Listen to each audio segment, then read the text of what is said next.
না চেতে পেয়ে যাওয়া জিনিসের কখনোই মূল্য থাকে না, সেটাকে ভুলে যাওয়া অবশ্যই বুদ্ধিমানের কাজ। মারুফ, তুই কি সুখী? সামটাইমস একটা মানুষ তো সারাক্ষণ সুখী থাকতে পারে না, মাঝে মাঝে সুখী হয়। এখন আমি সুখী। এখন সুখী? এক্স ওয়াইফের সাথে কথা বলছি সেই জন্য, নাকি নিউ ওয়াইফের কাছে যাচ্ছে সেই জন্য? আমি প্রতিজ্ঞা করছিলাম তোর জন্য আমি সারা জীবন কাঁদবো, সেই কান্নার প্রস্তুতি নিচ্ছি। সবাই যা ব্যস্ত, দম ফেলার ওষুধটাও নেই। সবাই ব্যস্ত নাকি আমাদেরকে ইগনোর করতেছে? ব্যস্তই তো, দেখতে পাচ্ছিস না? আমার কি মনে হচ্ছে খালামণি জানো, আমরা মিস্টার ইন্ডিয়ার ওই ঘড়িটা পরে ইনভিজিবল হয়ে গেছি, কেউ আমাদেরকে দেখতে পারতেছে না। সোবান ফুপার অনেক টাকা, খরচ করলেও শেষ হবে না। একটা সময় বাবার অনেক টাকা ছিল, তাহলে কি এর বাসায় আমার সকল আদর আপ্যায়ন সব টাকার জন্য ছিল? শুধু টাকা না, টাকা আর দুইটা ভালো পা। আল্লাহ তাআলা তো কঠিন কেন? এমন করে বলতে হয় না। কেন আল্লাহ রাগ করবেন? মানুষের ভালোবাসা অভ্যস্ত হয়ে যাওয়াটা খুবই ভয়ঙ্কর খালামণি, কারণ হঠাৎ করে যখন তুমি ভালোবাসাটা পাবা না, তুমি অথয় জলে পড়ে যাবা। আমি মারুফকে শেষবারের মতো খুব ভালো করে দেখে নিতে চাই।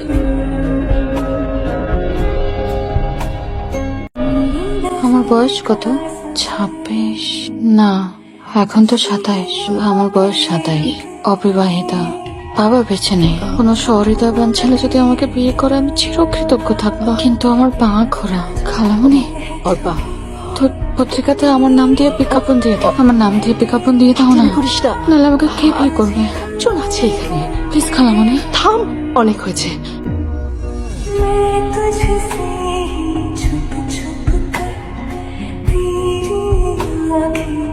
আমরা ভাবিনি তুই আসবি।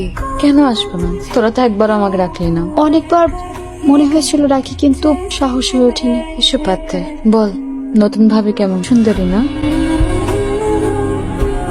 ফাইনালি এই গাছে ফুল ফুটলো। তুই এতদিন এই ফুলবিহীন গাছ রেখে দিলি, এটাই তো অবাক লাগছে।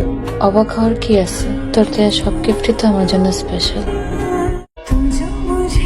তুই কি আমার উপর রেগে আছিস? না তো, দেখ জীবন একটা বহতা নদী, একটা ল্যাংরামের জন্য জীবনের গতি কখনো থেমে থাকে না, থেমে থাকা উচিত না। শুধু মাঝে মাঝে আমাদের ছোটবেলার কথাগুলো মনে পড়ে, কষ্ট লাগে আর কি। পুরোনো দিনের সব কথা মনে রাখতে নেই, কিছু কথা ভুলে যেতে হয়। ঠিক, না চেতে পেয়ে যাওয়া জিনিসের কখনোই মূল্য থাকে না, সেটাকে ভুলে যাওয়া অবশ্যই বুদ্ধিমানের কাজ। মারুফ, তুই কি সুখী? সামটাইমস একটা মানুষ তো সারাক্ষণ সুখী থাকতে পারে না, মাঝে মাঝে সুখী হয়। এখন আমি সুখী। এখন সুখী? এক্স ওয়াইফের সাথে কথা বলছি সেই জন্য, নাকি নিউ ওয়াইফের কাছে যাচ্ছে সেই জন্য? আমি প্রতিজ্ঞা করছিলাম তোর জন্য আমি সারা জীবন কাঁদবো, সেই কান্নার প্রস্তুতি নিচ্ছি।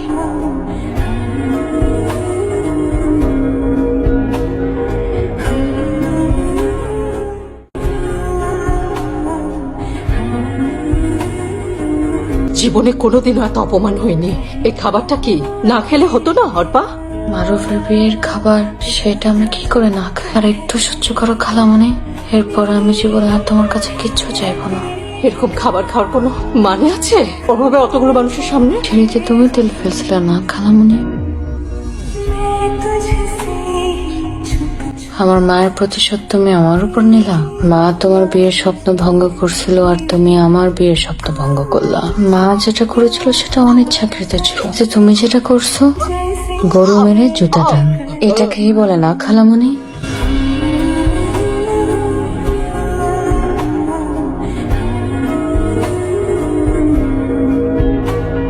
মারুফ একদম রক্ত সহ্য করতে পারে না, তাই না?